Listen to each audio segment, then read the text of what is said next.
What if one decision could change everything? Today's movie is filled with incredible twists, unforgettable characters, and moments that will keep you guessing until the very end. Let's dive into the complete story from beginning to end. In 1967 in Africa, the army is fighting the mercenary mutinies. The soldiers move fast in the forest to kill several enemies with shots and well-hidden mines.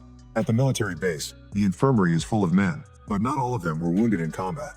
Dozens of soldiers are sick with an unknown virus, and they've lost almost 50 people in just 2 days. Soon a helicopter drops off officers William and Donald, who are wearing hazmat suits. They visit the infirmary to take blood samples. Then the doctor shows them the pile of bodies outside to look at the deformed faces caused by the advanced stages of the disease. The duo promises to send a plane before leaving on the chopper. A few hours later, people at the base see a plane approach and celebrate because they think they're being rescued. However, the plane bombs the area, killing every person there with one single explosion. 28 years later, military virologist Sam is at home bathing his dogs when he gets a call from William, who informs him there's been a level 4 virus outbreak in Africa. The World Health Organization will send a team, but the US Army wants Sam to be there first. Before leaving, Sam drops off his dogs with his ex-wife Robbie, a scientist who works for the Centers for Disease Control and Prevention or CDC. Robbie asks him to take some boxes with his things, but he gets offended when he realizes she's giving him all the pictures of them. During his flight, Sam meets Major Salt, who doesn't have any experience with virus outbreaks. Sam tells Salt that he needs to be ready to see some unique things, and Lieutenant Colonel Casey starts describing the disgusting symptoms of this unknown virus. However, Salt finishes reciting the symptom list without being bothered. Eventually, they reach a small village in Zaire, where bodies are decorating the paths and piled up in cages for burning.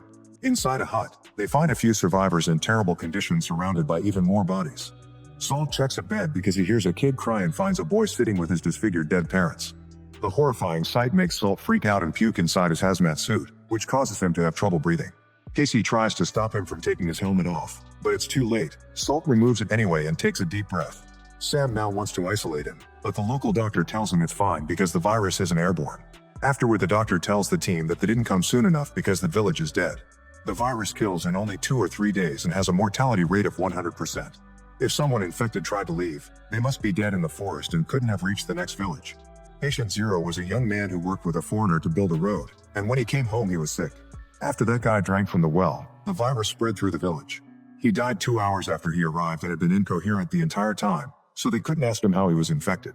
Sam notices that the local witch doctor isn't sick, and the doctor explains that the man stayed in his cave for a whole week.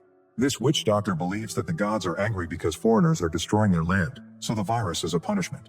During the flight home, Salt apologizes for his reaction while Casey writes a report that they immediately send home. That night, Sam crashes a party to ask William to issue an alert. However, William refuses because he thinks the virus won't spread thanks to its high mortality rate. Meanwhile, outside the village, a monkey accidentally falls into a hunter's trap. Later, it's put in a cage and sent away on a ship, where the hunter shares his own food with it. The next day, Sam goes to pick up his dogs and Robbie snaps at him, since he arrived much later than he promised. She didn't dare steal the dogs, so she had to postpone her trip. They argue over their pets and Sam decides to let her keep them, since they used to belong to both of them. Afterward, Sam and Casey go to the Military Research Institute and access the top level. While they're changing, Casey scolds Sam for not checking his hazmat suit, pointing at a tear on the sleeve before covering it with tape. Salt is already in the lab and has started most of the tests on the samples. Casey makes a joke about the virus named Motaba and throws a test tube at Sam, who panics to catch it. However, the tube is empty and Casey reminds him to handle lab equipment carefully. When the tests are ready, the men watch the results in shock. The virus multiplied at an alarming speed, and in just 5 hours, it killed all the cells in the sample. William soon joins them and gives them a sample of the virus he saw back in 1967 for comparison. Later, William meets with Donald to look at the results of the comparison tests. They confirm that the Motaba virus is the same thing they saw in Africa in 1967, which means it escaped the bombing. Donald tells William to lock up the virus and get Sam off the case since they must keep it secret. The next day, Sam rushes to William's office to complain because he was assigned to a different case in Mexico. William insists that Motaba is contained and they argue for a while, but the orders don't change. In private, Sam calls Robbie and tells her to request a virus alert from the CDC, but Robbie explains she can't make that request just based on his feelings. After lots of arguing, she hangs up on him. Later, Robbie ends up telling her superior about the virus anyway, but he also believes that it's contained. In a biotest animal facility in California, the infected monkey is held in a cage. At night, a worker named Jimbo steals the monkey in his car and bribes the guard to buy his silence. In the morning, Jimbo is still driving, and the monkey spits on his face. Eventually, Jimbo makes it to a pet shop in Cedar Creek and tries to sell the monkey, who scratches the store owner's arm when he grabs it. A monkey in the neighboring cage steals the infected pet's banana too. The store owner is now angry and refuses to buy, so Jimbo decides to release the monkey into the woods. In the evening, Jimbo gets on a plane and starts feeling so sick that he loses his appetite. A child wants to have the cookie Jimbo abandoned, but his mother doesn't let him. When the plane lands in Boston, Jimbo meets with his girlfriend and they share a kiss before he starts feeling dizzy. In the pet store, the owner collapses and breaks the fish bowls as he falls. He's immediately taken to the hospital and the doctors take a blood sample. In the lab, the test tube breaks and the blood splashes all over the scientist's face. Robbie soon receives the news of an unknown virus in Boston and immediately travels to the hospital. Jimbo and his girlfriend have been isolated and Robbie tries to question them, but at that moment Jimbo dies and his girlfriend loses her mind. Afterward, Robbie gets permission to do an autopsy and is shocked to find all his organs liquefied. Once she's done, she calls Sam to tell him where Jimbo worked and the details of the autopsy. She also shares that all the animal facility workers and hospital staff are being monitored. Unfortunately, Jimbo's girlfriend also died, which means the virus is acting faster. Sam asks her to send him some samples to confirm they're dealing with the same thing. In a movie theater in Cedar Creek, a man starts coughing and his spit falls on other guests. He feels so sick that he needs to leave, and on his way out, he coughs all over a crowd before collapsing. Later, his girlfriend visits him in the hospital and she ends up sick as well. Soon all the people from the theater are flooding the hospital. At the CDC offices, Robbie and her team finish talking to every passenger from the Boston plane and confirm that nobody got infected. Their celebration is interrupted when a fax from Cedar Creek arrives telling them about more cases. When Sam hears the news, he goes to William to ask for help, but William thinks the CDC can handle it and tells Sam to go to Mexico anyway. Sam ignores his orders and manipulates the pilots to convince them to send him to Cedar Creek. Meanwhile, William enters the vault to get a mysterious sample. Then he talks to Donald, who explains that the Californian governor has asked the president for federal help. They need to contain the virus before the news reaches the media to avoid another bombing. That night, thousands of military trucks and choppers surround Cedar Creek to put it under lockdown. The next morning, Robbie arrives with her CDC team and finds all the roads and bridges blocked. The CDC is allowed to pass, but reporters are being kept outside. In time, Robbie meets the authorities and discovers that Sam is already there. Sam and Robbie check the isolated room, where all the patients from the theater are slowly getting worse. A doctor calls them when a new patient arrives with the same symptoms. This patient was in a car crash but wasn't in contact with any of the sick people, so Sam realizes with horror that the virus is airborne. Then Robbie and Sam leave the hospital and are surrounded by a crazy crowd demanding an explanation. They hurry to the CDC lab to reunite with Salt, who has made a comparison between the sample they brought from Africa and the one in town. A slight difference in its code confirms that it's evolved to survive longer in the air, so it's spreading like the flu. They look at all the names of the infected people and notice that one of them died from the old virus, while another one died of the new one. This means the host animal is carrying both types. Robbie reads the files and realizes one of the dead guys was a pet store owner, so she'll go there to get all the available animals for testing. Then Sam goes to see William, who just joined the operation and wants to arrest him for disobeying orders. Sam snaps as he explains that the virus mutated, which finally causes William to give in and let him work. Outside the blockade, reporters are allowed to say on camera that there's a new virus but that it's been contained.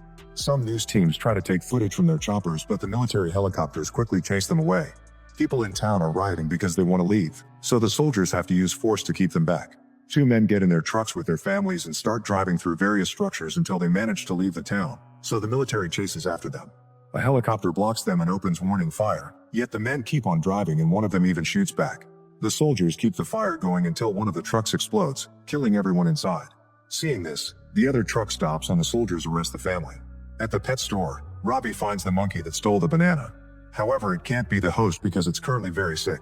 She takes it to the lab and Salt runs the tests, which indicate this monkey has the original strain. Sam wants to test the animals from Jimbo's workplace. However, the CDC already did that and they're all clean. As hours pass without progress, more and more soldiers, choppers, and trucks arrive in town, so reporters doubt the official containment story.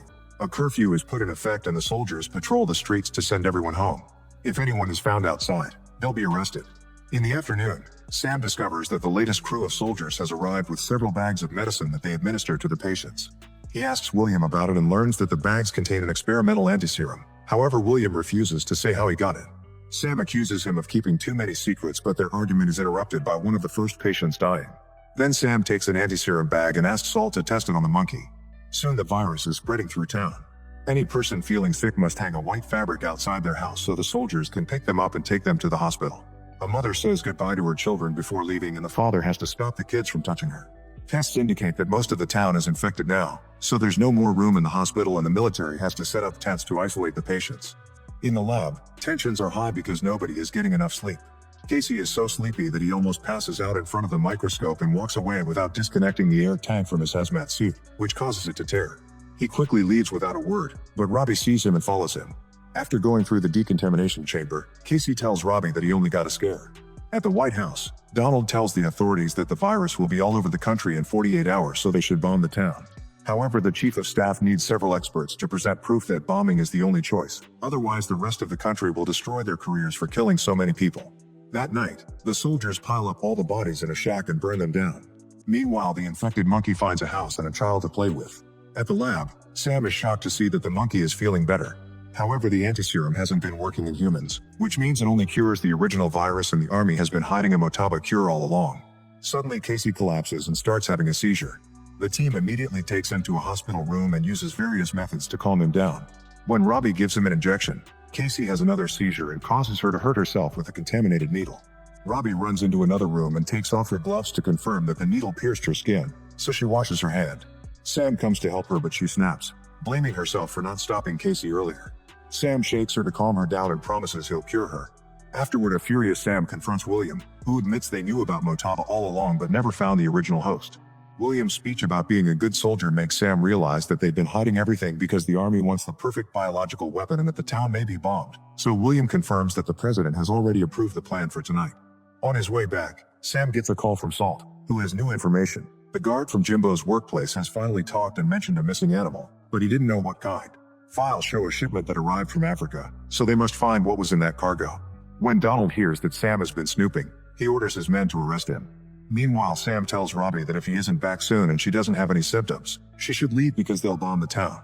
Salt sees the soldiers coming from Sam and immediately warns him, so they change into their regular uniforms and escape through the back door. They tell a pilot that their superior is looking for him to make him leave. Then the duo gets on a chopper and flies away. After hearing the news, Donald tells his men to find Sam and shoot him on sight, ignoring William's protests. In the lab, Robbie is starting to feel sick. She decides to check on Casey and holds his hand since he doesn't have much time left. With the help of the Coast Guard, Salt and Sam find the ship that transported the host. There's no room to land, so Salt flies the chopper close enough and Sam makes a very risky jump. As soon as Sam tells the crew that he's an army doctor, they show him the body of the dead hunter. Sam searches the man's possessions and finds a picture of the infected monkey. In the meantime, news reports show pictures of Sam and Salt, saying they're wanted fugitives. At that moment, the duo bursts into the studio and crashes the transmission to show the picture of the monkey, asking everyone in the country to call if they've seen it. A mother immediately recognizes the monkey her child has been playing with and calls the CDC. When Sam and Salt leave on the helicopter, the cops open fire at them to no avail.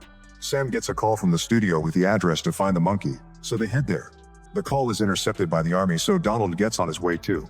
Meanwhile, William gets the plane ready for the bombing. At the house, the child explains that the monkey is in the woods and only comes out for her. Sam promises he won't the creature, so the girl agrees to help. She takes some food and calls the monkey, which eventually comes out of the woods. With a carefully shot dart, Salt puts it to sleep. Then Salt calls William to tell him he's got the host, so William immediately suspends the bombing. When the duo takes off, they're surrounded by 2 helicopters. Sam tells Donald that they have the host, but Donald doesn't care and makes his men chase them. Salt shows off his piloting skills and flies under the bridge. However, one of the helicopters manages to copy his moves and continues to chase them while opening fire. Then Salt flies incredibly high in the sky to pull in 180, and now he's behind the other helicopter.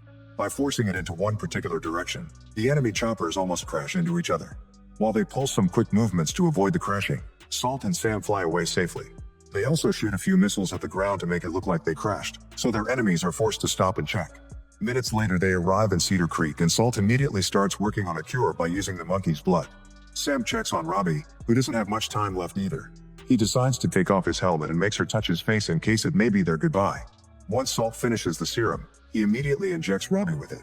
When Donald arrives, he orders his soldiers to bomb the town while ignoring William's concerns again.